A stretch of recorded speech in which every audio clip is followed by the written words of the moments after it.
नमस्कार विद्यार्थी मित्रांनो, जय सद्गुरू मित्रांनो. आपलं जे वनरक्षकाची भरती आहे तिचा निकाल 5 डिसेंबर नंतर लागणार आहे का, सगळ्यांच्या मनात उत्सुकता आहे. कारण की बहुतेक विद्यार्थ्यांनी जी रनिंगची प्रॅक्टिस होती ती आधी कोणी करते तर कोणी काही करत नाही. कोणाच्या मनामध्ये धाकधूक आहे की 54-56 मार्कवाल्यांनाच रनिंगसाठी बोलवतील का. तर या सगळ्या गोष्टींवर आपल्या या व्हिडिओच्या माध्यमातून काही गोष्टी क्लिअर करणार आहे. ओके, त्यामुळे चॅनलवर नवीन असाल तर सबस्क्राईब करा, जास्तीत जास्त लाईक करा. कारण की छोटीशी गोष्ट मी तुम्हाला या व्हिडिओच्या माध्यमातून सांगणार आहे आणि नंतर मग आपल्या विषयाकडे आपण परत येणार. बघा, एक छोटंसं गाव होतं. त्या गावामध्ये एक लहान मूल जन्माला आलं होतं आणि त्या गावामध्ये सर्व लोकांना असा विश्वास होता की हे जे मूल जन्माला आलंय याला अद्वैती काहीतरी शक्ती मिळाली आहेत आणि हा आपल्या गावाचं संरक्षण करू शकणार आहे. कारण की त्या गावावर खूप काही राक्षस खूप काही दरोडेखोर हल्ला करत होते आणि म्हणून त्या लोकांना त्या मुलाकडून अपेक्षा झाली. मग हळूहळू त्या मुलानेही सुरुवात केली. त्याच्याही मनात एक आत्मविश्वास जाणवला आणि तो आपली जी एक तलवार होती ती तलवार बाजूची प्रॅक्टिस करत तो डेली कंटिन्यू तलवारीची प्रॅक्टिस करू लागला.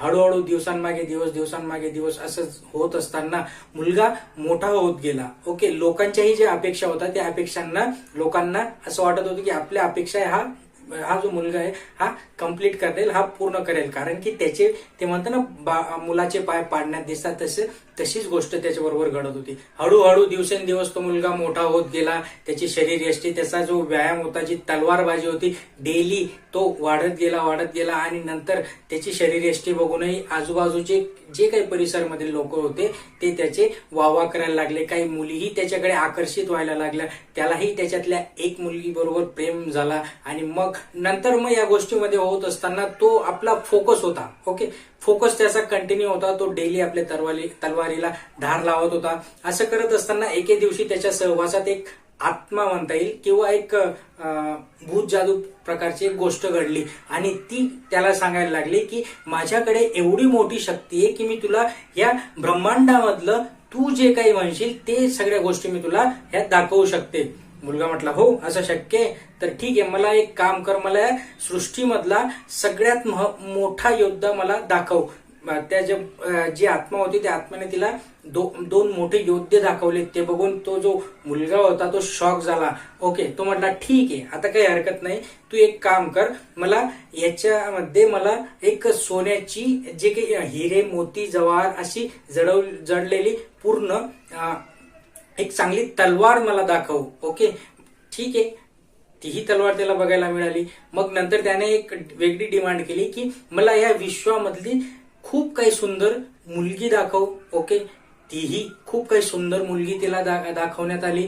ओके, मग त्याचा विश्वास बसला आणि ती आत्मा आता तिथून जायला निघाली आणि जाताना तिने सांगितलं की ठीक आहे, मी तर आता इथे राहू नाही शकत, मी बाजूच्या एका जंगलामध्ये राहते, तिथे येऊन तुला ज्या वेळेस वाटेल त्यावेळेस तू मला सांग, मी तुला सृष्टीवरच्या सगळ्या काही गोष्टी चांगल्या ज्या तुझ्या मनात आहेत त्या मी तुला दाखवू शकते.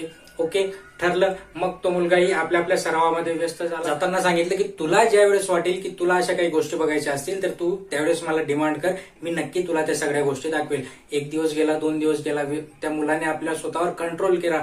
बट आफ्टर 1 वीक तो परत त्या गोष्टींच्या मोहामध्ये पडला आणि त्याने परत त्या आत्माला बोलवलं आणि सांगितलं की मला अशा गोष्टी पाहिजे, तशा गोष्टी पाहिजे. मग हळूहळू करत त्याच्या ज्या काही हॅबिट्स होत्या, सवयी होत्या, त्या ज्या भावविश्वामध्ये तो गुरफटायला नको होता त्या गोष्टींमध्ये तो गुरफटला आणि हळूहळू त्याचं जे डेस्टिनी होती मित्रांनो, त्याची जी तलवारबाजी होती, जे युद्ध तो करणार होता भविष्यामध्ये, त्याच्याकडे हळूहळू त्याचं दुर्लक्ष झालं. कारण की त्याची तलवारीला पण आता तो आठवड्यातनं धार लावायला लागला. नंतर मग 4 दिवस, 5 दिवस, मग खूप काही दिवसांनी ती तलवार बेजार झाली. त्याची जी शरीर यष्टी होती तीही कुचकामी झाली. म्हणजे आधी कसा होता आणि नंतर कसा झाला. सो या गोष्टींमध्ये त्याचा इग्नोर ऑटोमॅटिकली झाला. कारण की तो या सगळ्या ज्या काही कल्पनांमध्ये गुरफटला गेला आणि मग असं बघता 10 वर्ष उलटली. काही दिवसांनी तर तो एवढा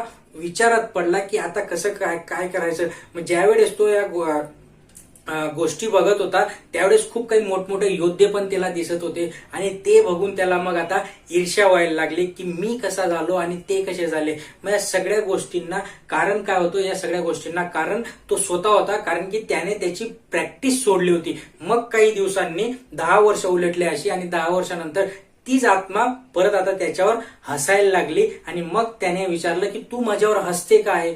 तर त्यावेळेस त्या आत्माने सांगितलं की ठीक आहे, आता माझं काम संपलेलं आहे. तो विचारात पडला की तुझं काय काम होतं माझ्याकडे, तू काय, मी विचारात पडलो की तुझं काय काम होतं. त्यावेळेस तिने सांगितलं की तू असा एक व्यक्ती होता की पुढच्या 10 वर्षांमध्ये तू आमचे जे काही साम्राज्य आम्ही स्थापित करणार होतो राक्षसांचं किंवा दरोडेखोरांचं, त्याला उत्तर देण्यासाठी फक्त तू एकमेव असा होता की तू आमच्याशी लढू शकणार होता. आणि म्हणून मला माहिती होतं की तू डायरेक्टली जर आम्ही तुझ्याशी युद्ध करायला आलो तर तू आम्हाला नक्कीच हरवशील आणि म्हणून मी तुला हळूहळू हळूहळू मारत येतोय.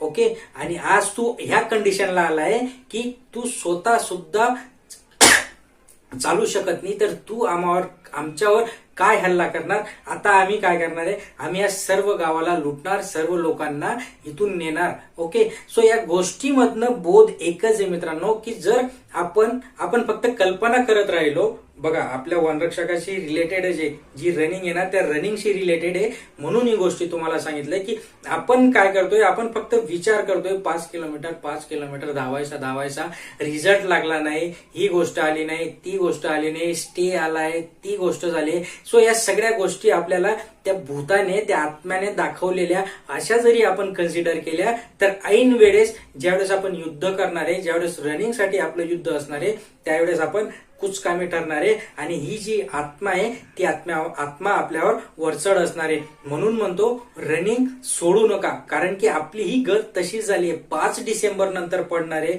मग रिझल्टच आला नाही, मग काय पडू. आणि म्हणून बघा त्याचा किती गोष्टींचा लॉस झाला, त्याचा स्वतःचा सेल्फ रिस्पेक्ट गेला, त्याच्याकडे जी कला होती, त्याच्याकडे तलवारबाजीची कला होती, तीही तो विसरला. सेम आपल्याकडे रनिंगची कला आहे, ती आपण विसरून जाऊ जर आपण प्रॅक्टिस बंद केली. ओके, जी आपली डेस्टिनी आहे त्यालाही ते राक्षसांना मारायचं होतं. ओके, बट तो मारू शकला नाही कारण की तो कमजोर झाला होता. हळूहळू स्लो पॉइझनने तो कमजोर झाला होता. तसंच आपलं पण हळूहळू होऊ शकतं आणि आपण ऐन वेळेस रनिंग करू शकणार नाही. जसं त्याला त्याच्या डेस्टिनी पासून लांब करण्यात आलं, तसंच आपल्याला पण खूप काही लोक असतील की अरे तुझा रिझल्ट लागला नाही, स्टे आलाय, आता काय भरती होणार आहे आणि मग तू का धावतो. तर मित्रांनो अशा गोष्टी करू नका. गोष्ट छोटीशी असेल बट खूप काही मोठा बोध आहे. हा फक्त आपल्या वनरक्षकाशी किंवा रनिंगशी रिलेटेड नाहीये, तर आपल्या स्वतःच्या आयुष्यात पण आपण अशा खूप काही गोष्टींना बळी पडतो की ज्यांच्याकडे आपण जायला नको. ओके, बट हळूहळू स्लो पॉइझनने आपण त्या गोष्टींच्या ऍडिक्ट मध्ये येतो आणि म्हणून आपल्याला त्यांची सवय जडते.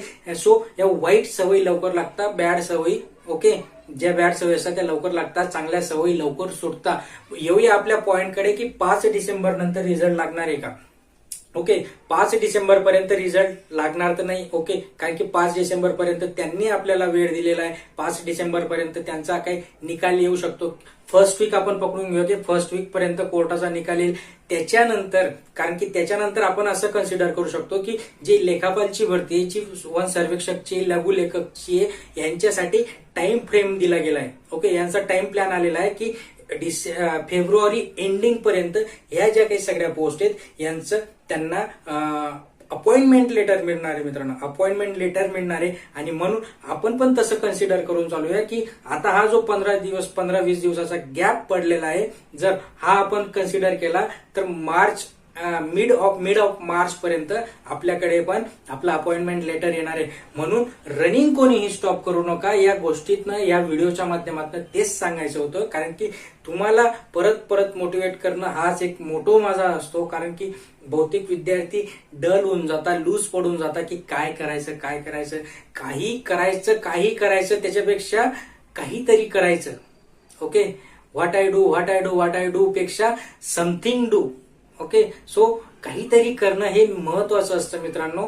तुम्ही भलेच 5 किलोमीटर जरी नाही पडत असाल डेली, कमीत कमी 3 किलोमीटर तरी स्टॉप करू नका, 3 किलोमीटर तरी धावा, जेणेकरून तुमची जी शरीराची प्रॅक्टिस आहे ती प्रॅक्टिस कुठेही थांबणार नाही, कुठेही तुमच्या शरीराला ऐन वेळेस त्याची सवय जर नसणार तर मग सगळा गोंधळ कारभार होऊन जाईल मित्रांनो. ओके, भेटूया पुढच्या अपडेटमध्ये. व्हिडिओला जर आवडला असेल तर नक्की लाईक करा, शेअर करा, सबस्क्राईब करा. भेटूया पुढच्या व्हिडिओमध्ये. तोपर्यंत जय हिंद, जय महाराष्ट्र, जय सद्गुरू.